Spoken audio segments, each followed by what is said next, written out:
Before many women ever became leaders, mothers, executives, or entrepreneurs, they became the one who could handle everything. And that early strategy often followed them straight into their careers and relationships disguised as success. Hey, and welcome back, Soulshine. We have a very special guest today, Gia Lacqua. She is the women's leadership strategist behind some of today's most powerful personal breakthroughs. She helps high-achieving women stop chasing balance and redesign the strategy behind their lives and leadership. A former Fortune 100 vice president, Gia brings 2 decades of executive leadership experience and a neuroscience-informed understanding of how conditioning, pressure, and outdated success strategies quietly shape women's decisions, leadership, and visibility. Her work centers on a powerful truth. Many successful women aren't lacking capability. They're operating from strategies that once helped them succeed, but no longer align with who they are now. So Gia challenges this myth of balance and the rules that women were handed about success and helps them build something more powerful, a personal strategy for how they lead, live, and show up in the world. Her thought leadership has been featured in Forbes, Newsweek, Thrive Global, and Work Life. She's the author of PowerShift, host of What the Shift podcast, and serves as the first vice chair of the board of directors at the Girl Scouts of Northern New Jersey. Welcome, welcome, Gia. Oh, Saidie, thank you so much. It is truly an honor to be here, and I absolutely love the work you're doing with Soulshine.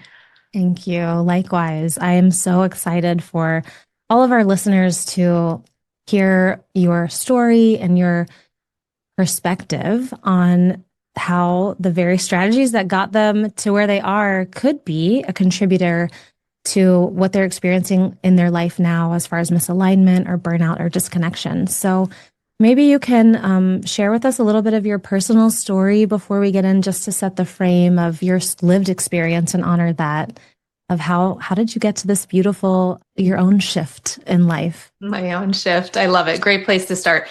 And so I have to say there's been a lot of shifts, but the biggest one that kind of led me to this career shift. So I was a former Fortune 100 vice president, doing all the things, climbing the ladder. I made vice president very early on in my career and was very successful by all external measures and means. And, on the inside, I was falling apart. I was exhausted. I was overwhelmed. And what happened is I started to have the physical manifestations of the stress and the overwhelm. So physical signs and symptoms that, as any high achieving woman does, I ignored. And, told myself it's fine. It's not a big deal. You pop an Advil, you muscle through it. Until, I found myself 35,000 feet in the air on a cross-country trip that I did every month for work. And I was having heart palpitations, and not kind of the one-offs, but like consistent.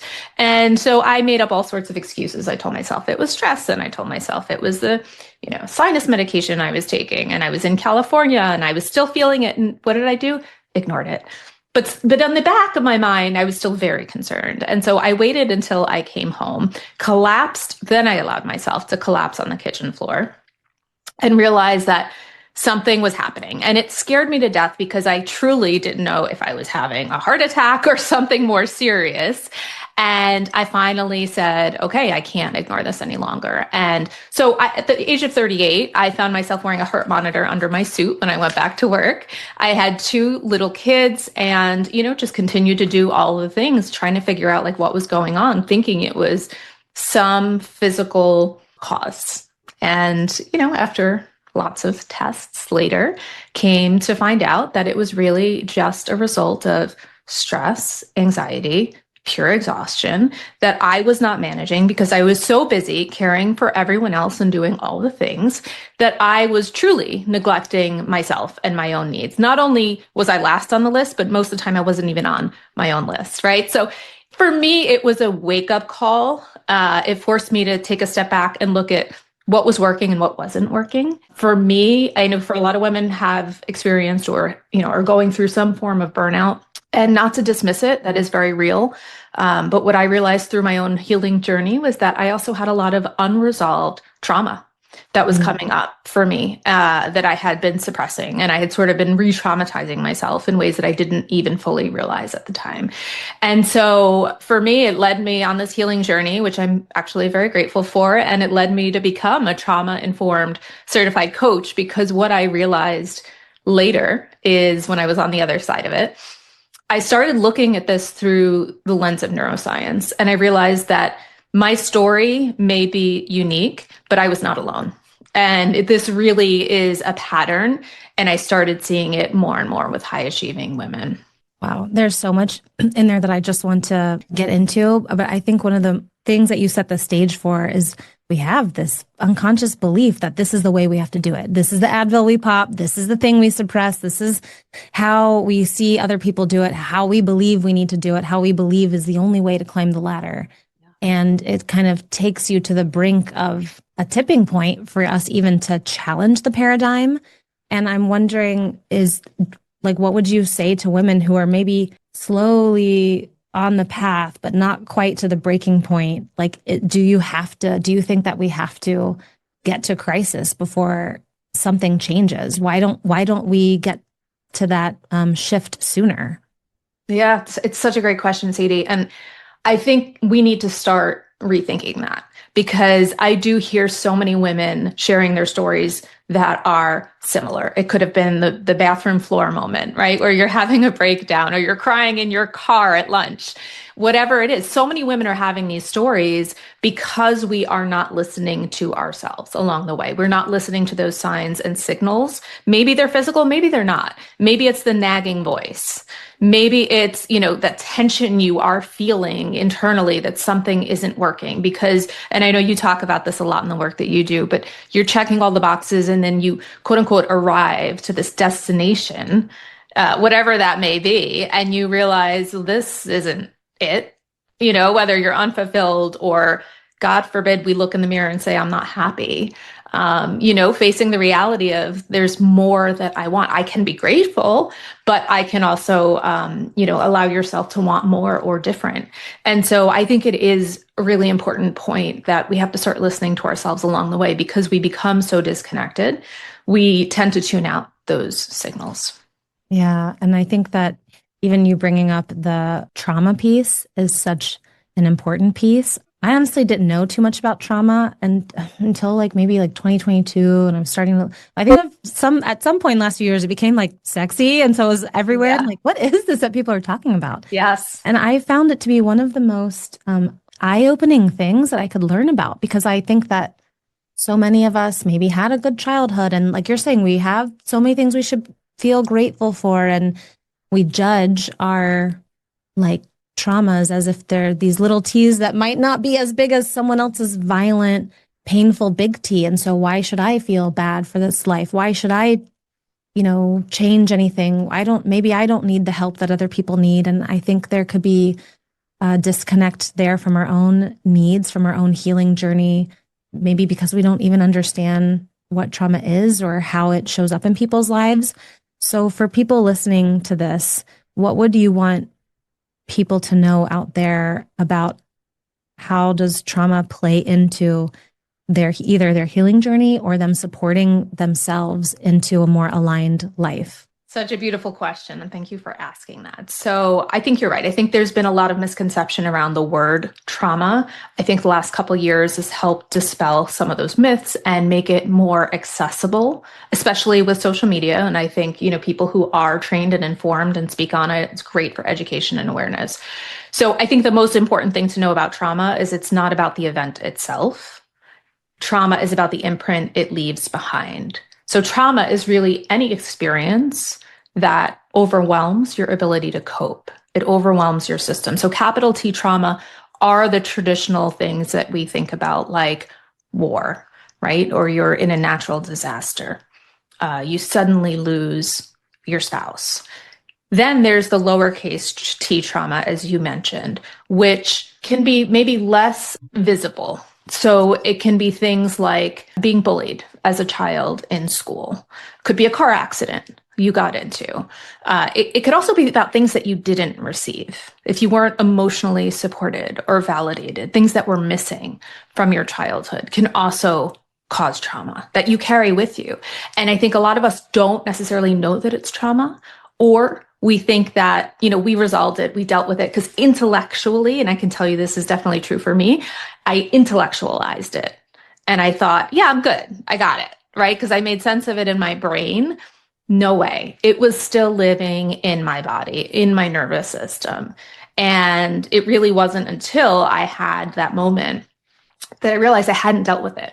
And so that led me on my healing journey. But I think, your question around like, how can we look at this as an overall part of our experience? I think for women, the hard part is often the coping mechanisms that result from our trauma can actually lead to our success, which is scary because we adapt to the world around us and we develop these coping mechanisms. So for example, the easiest one I can give you is busyness. Busyness is the most socially accepted form of addiction, right? If we stay busy, we don't have to think about the things we don't want to think about. Girl, I feel you. Overworking is my favorite addiction. Yes. 100%. Yes. It feels good because Yes. you're productive, Yes. you're helping other people, and you don't have to deal with the other stuff that's underlying. Right. And so, maybe it's busyness, maybe it's perfectionism, maybe it's people pleasing.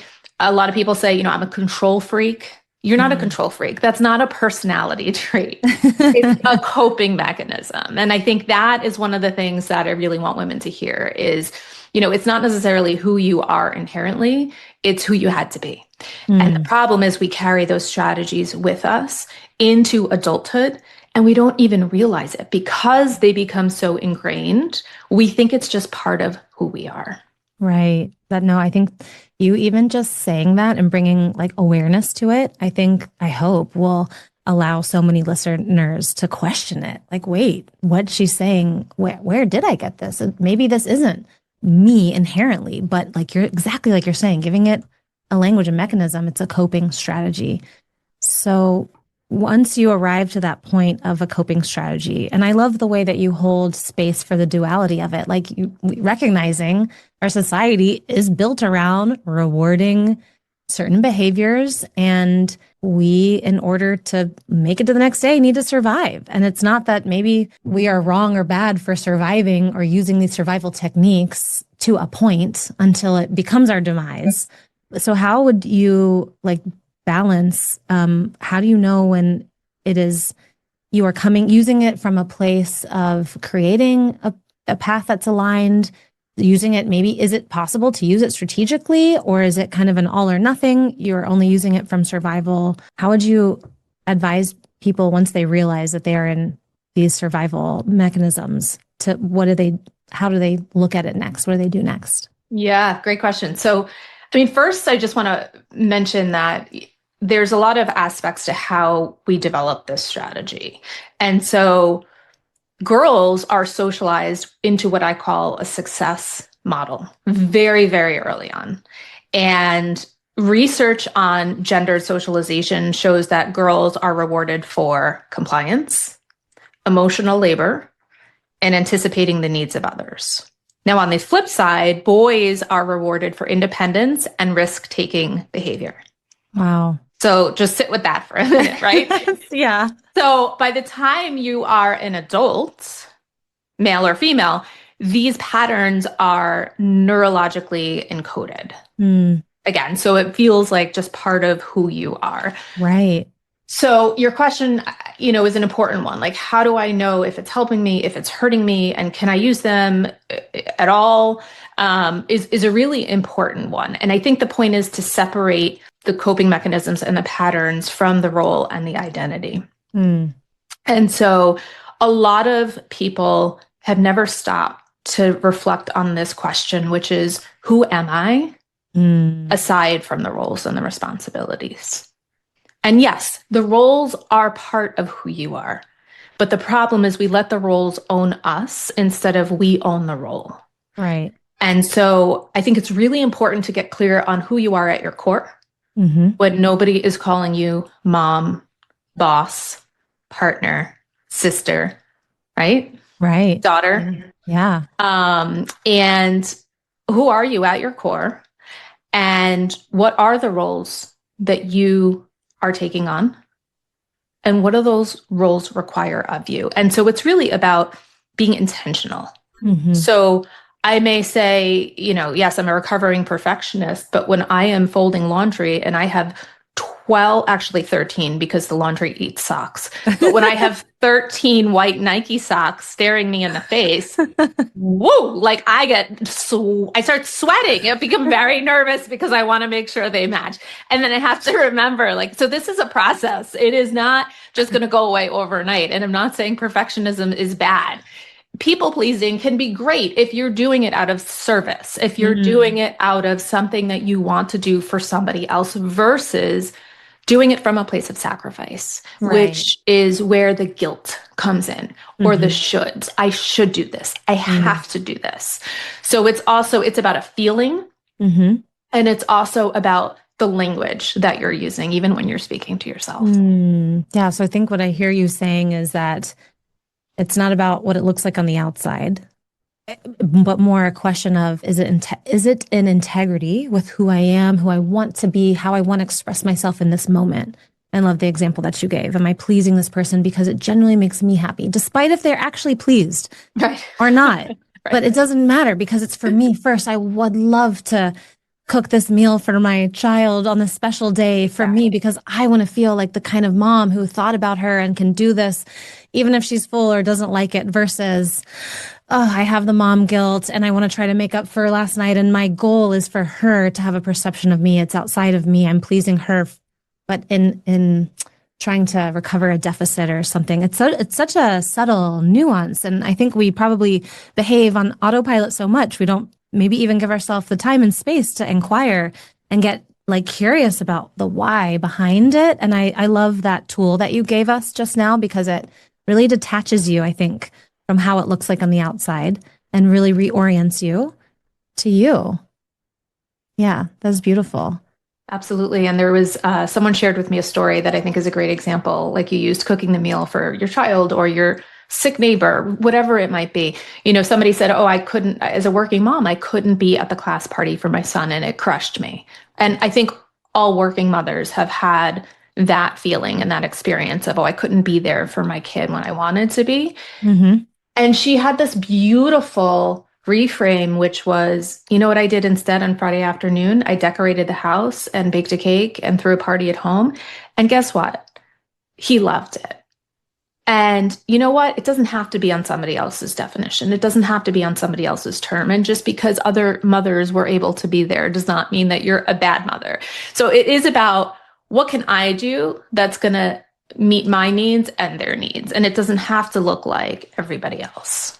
Yeah, I love that so much. Yeah. And you were mentioning earlier the roles that we inherit, but I would love for you to help us understand a little bit more why or how some of those roles keep us maybe encaged or in a certain limited expression of ourselves or understanding of ourselves. Why do these roles that we try so hard to achieve and acquire because we want to do something good in this world, how does that end up playing a part of the equation of our own limitations or exhaustions? So I think the biggest thing to remember is there's inherited strategies and then there's design strategies. And this goes to your point of the intentional versus reactive. So the strategies that we absorb from culture, from society, from our families, early career reinforcement, those were the things that got rewarded. And so we kept doing them because they worked. And many of us are surviving on those inherited strategies, again, because they worked. At some point, and the first half of your life is really designed for a lot of women for proving. And nobody tells you that the strategy that works when you're 10 will work for you when you're 25, but it's not going to work for you when you're 40. But we don't know any other way. Nobody told us, hey, this is not going to work anymore, and now you got to pivot. So we never really do this audit until we're forced to. And we're just adding coping mechanisms or tools or other strategies. We tell ourselves we need more self-care. We need a better morning routine. We need better boundaries. And the reality is we're not questioning the underlying architecture. Mm. We're not getting to that root cause. And so, if you were to sit down and think about, if I were to design my life with zero expectations from anyone else, would it look like what it is today? Wow. And if someone does that exercise and they're like immediately terrified, what does that hold for them?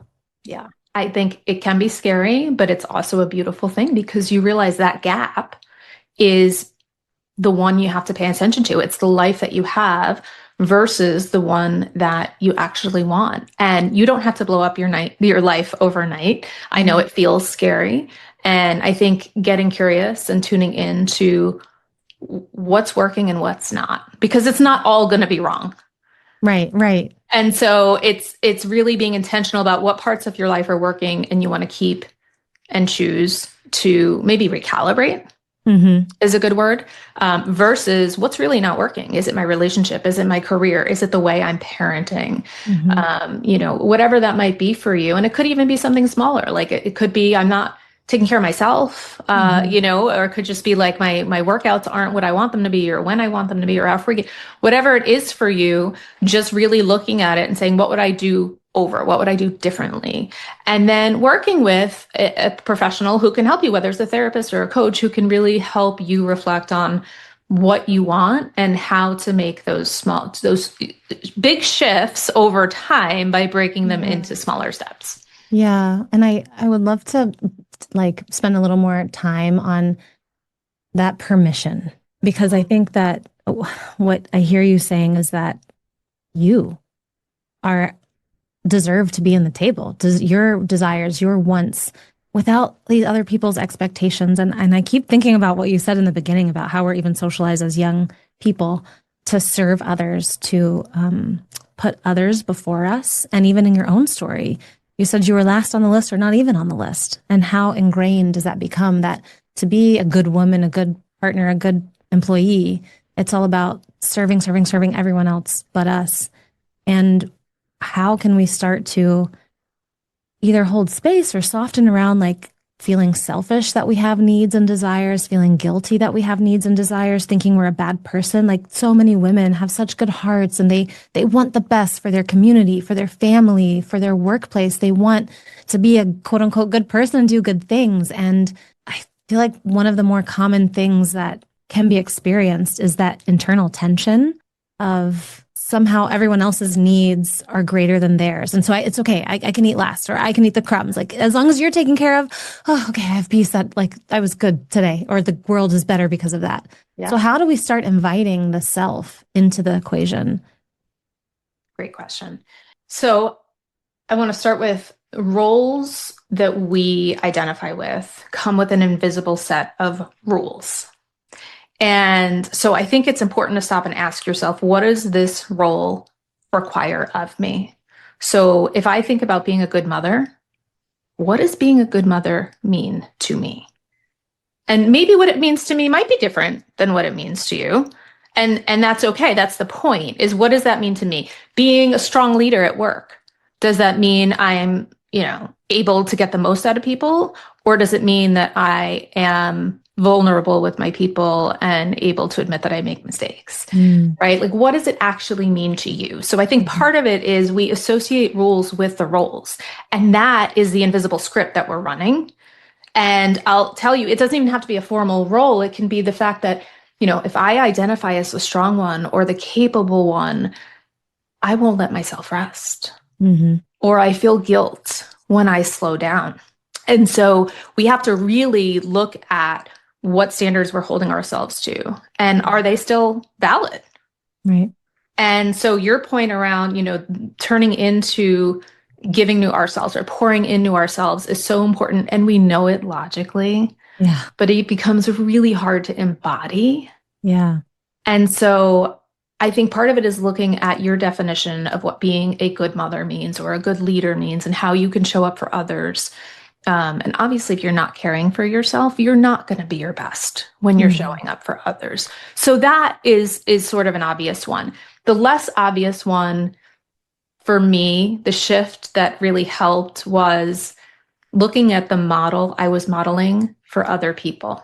Mm. So if I wasn't caring for myself and I was priding myself on, and I know a lot of your listeners will probably relate to this, I don't need help.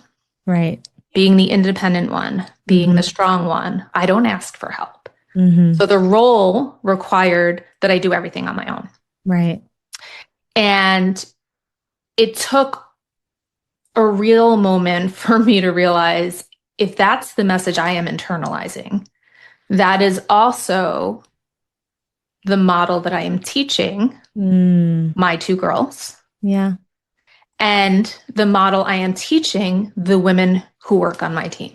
Yeah. That is, yeah. Right. And so, like, how am I impacting others? And I have this desire to have tremendous impact on others, not realizing that was having a negative impact on the people that I cared about.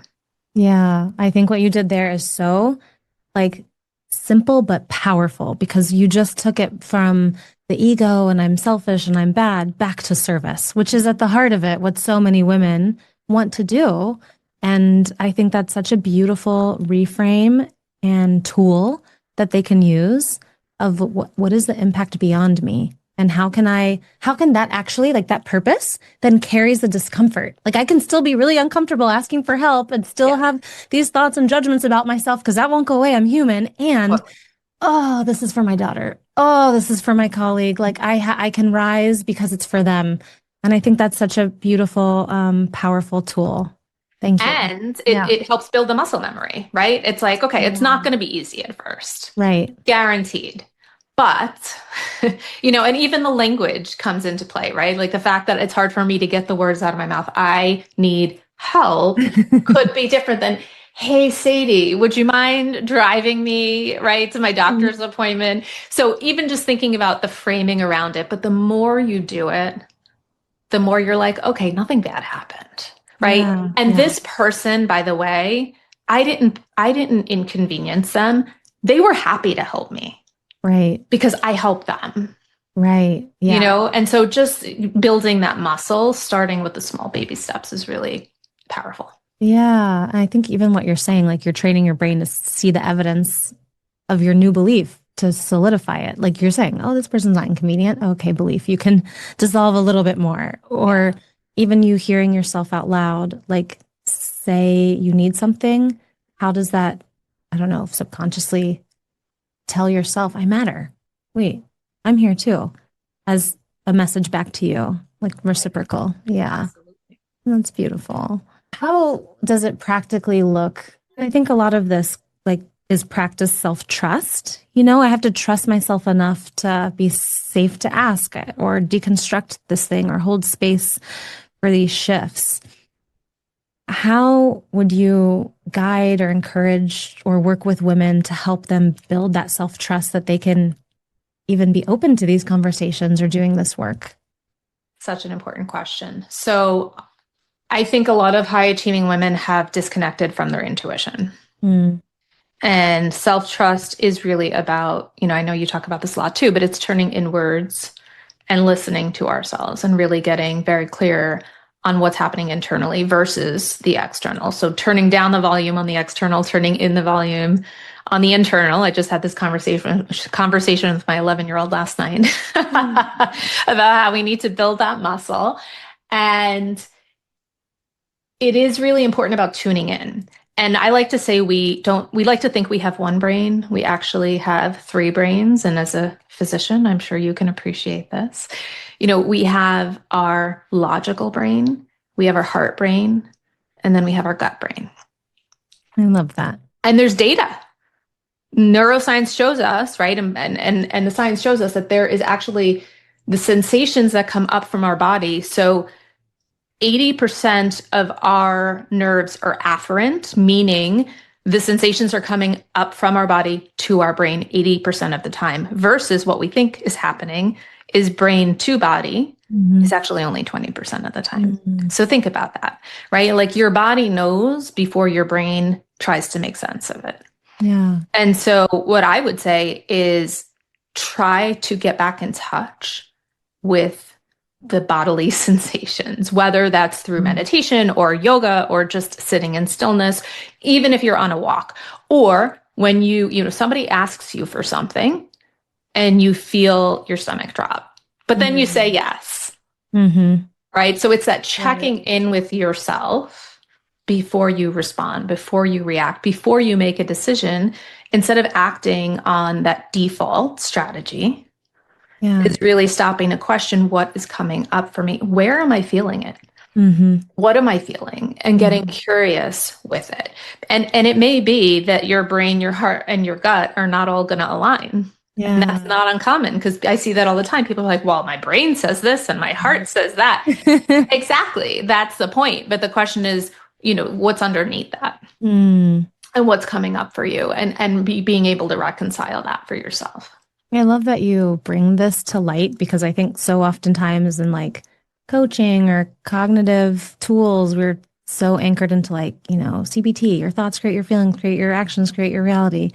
And I think what you bring up is such an important point, that our body is like probably our greatest divining tool. It's how our spirit, our soul is communicating to us through so many modalities, through life, through inspiration, which might be thought, through your heart, but also in your somatic experience, and re-inviting that to see it as information or a guide. I think, like you were saying in your very beginning story, just pop an Advil and keep moving. Like, where are we missing small opportunities that add up and are meaningful? And so how does this like more practically look like if you're sitting down and you're redesigning your life strategically from your most empowered, loving space, and you have so many tools already that you've mentioned to us? What are some practical ways that we could sit with some of these tools and start that process of intentionally redesigning our strategies to live in more alignment? Yeah, so there's a lot of work that I do with women in helping them to redefine their strategy for their next chapter. And so it starts with that question of, who am I, aside from the roles and the responsibilities, and getting really crystal clear on, at your core, what makes you you, right? And what are those unique gifts that you bring to the world that only you have? Getting clear on that. Then, and I'm not saying ignore the roles, because they are very real and they are part of you. But again, you own the role doesn't own you. So then thinking about, what roles do I own and what do they mean to me? How do I define them? And the other piece of this that we haven't talked about, Saidie, that I know is really important, is the personal values. Getting in touch with, what do I truly value in this chapter of my life? Because that's going to change. It's going to evolve. And how often are we checking in with ourselves to say, is achievement still my number one value? Right. In this chapter of my life? Maybe it was when I was 25, but at 45, it's a little lower on the list. Yeah. And so, reevaluating where your personal values are and how you're embodying them. Right? Because for a lot of women, that friction is due to the fact that they have a strong personal value that they're not honoring, or that's being dishonored. And I think that's such a great point that you bring up. Like, we make these decisions 10 years ago, 20 years ago, 1 year ago, but then we forget to redecide. That's right. And then it like sadly becomes an obligation and a duty, and like, shoot, these people are depending on me, and this is how everyone is always shows up. And it almost feels like it's a prison. It like takes out our agency, our joy from it. And I love what you're saying, as scary as it can be. Can you even ask yourself the question of like, do I still want to do this? And allow your mind to contemplate other possibilities. Even if you redecide exactly what you decided today, how much more powerful and connected is it, like you're saying, to the truth of who you are in this moment, driven by those values? I think that's such a beautiful reminder. Yeah. And we allow ourselves to outgrow clothes and hairstyles. Yeah. Right. And we upgrade our belongings along the way, but we don't stop to upgrade the strategy that's running our lives. That's so true. And so it's really stopping to think about, does this still fit the person I've become or the person that I want to be? And I think the obvious examples are when you outgrow a career and you either feel stagnant or no longer satisfied or happy. Then you start to question, is this the right career for me? Or for a lot of middle-aged women, I see I've outgrown my relationship. We've both grown. We've both grown in different directions, maybe, or I've grown and he hasn't grown, right? Whatever the situation may be. Those are the big obvious ones, but they can be smaller too. I see it with friendships, and this is really hard for women too. You're allowed to outgrow a friendship. A friendship may have served you in a season and maybe it's not working for you, but to your point, you're still putting that effort in and you feel guilty. And so it's okay to allow yourself to outgrow these parts of your life. Yeah, I think, man, everything like we're talking about on paper, it seems so easy. Change this, change that, change this, but it really is the inner game that allows you to move through it and develop those, I don't know, the skills, the self-trust, the self-love, the shifts in perspective that is really the hard work, the invisible work that is intangible and hard to measure, and like some of the most important work we can do. Absolutely. Oh, thank you for doing this work with so many people. What is it?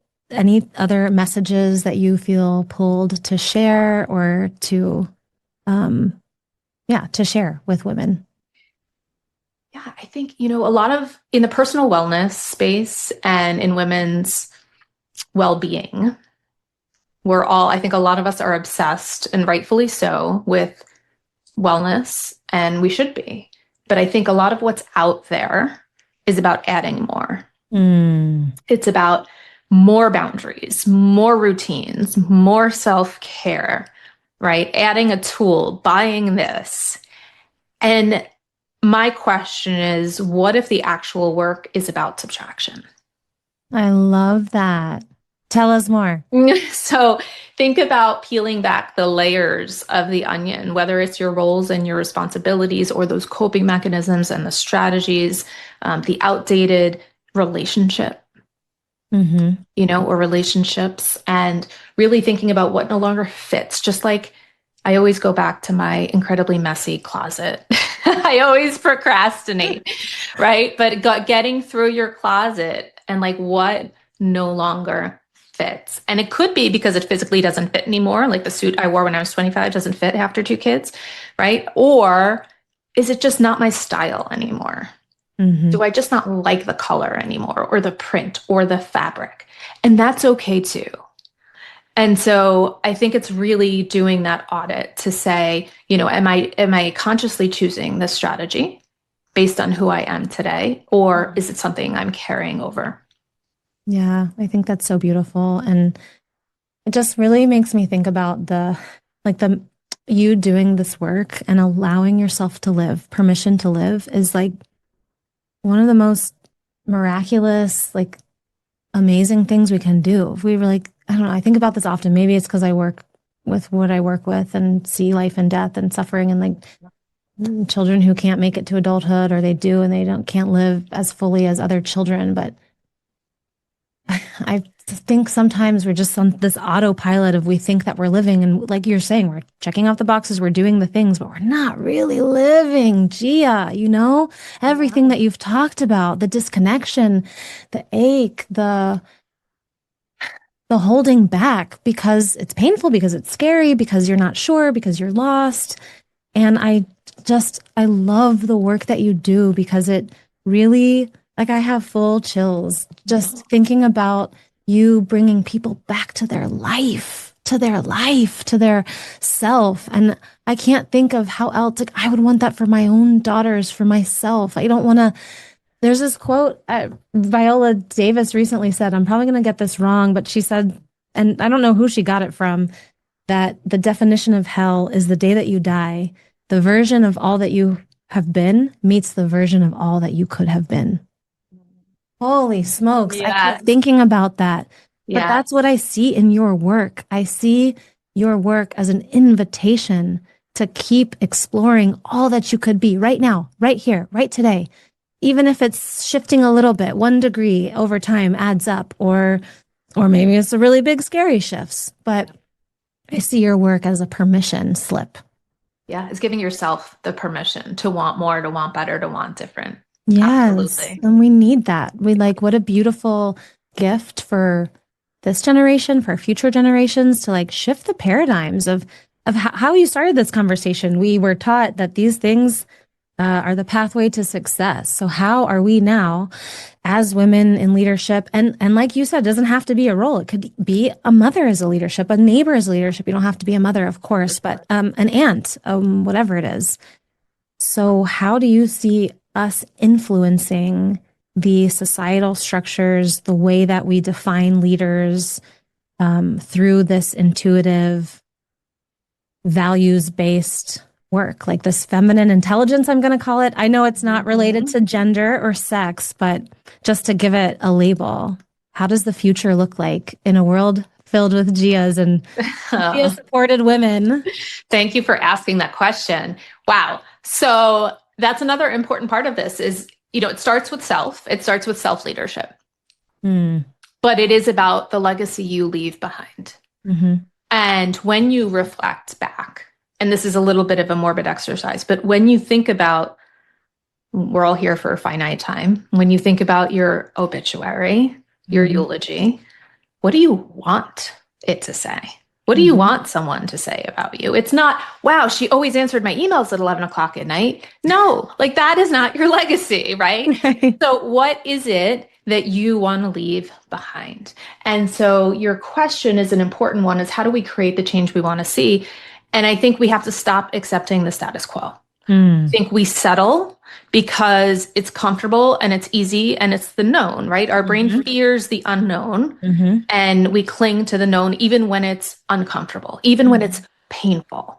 And so it starts by identifying where we are settling, where we are accepting the status quo as our standard, whether that's in the workplace and what the workplace looks like and what hours look like and location looks like and childcare looks like and domestic labor, emotional labor, all the things, right? There's a lot we're dealing with.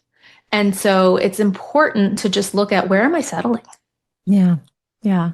I think that's such a great question. And it brings you to right here, right now, tangible. It's not like I have to wait till my legacy is at the end of my life. My legacy is today. That's right. Yeah. That's so beautiful. Oh, thank you. I want the whole world to work with you. Oh, Saidie, you're amazing. You bring such light and such incredible wisdom to these conversations, and they are so needed. So I want to thank you for this work that you do. You're amazing. I want to thank you.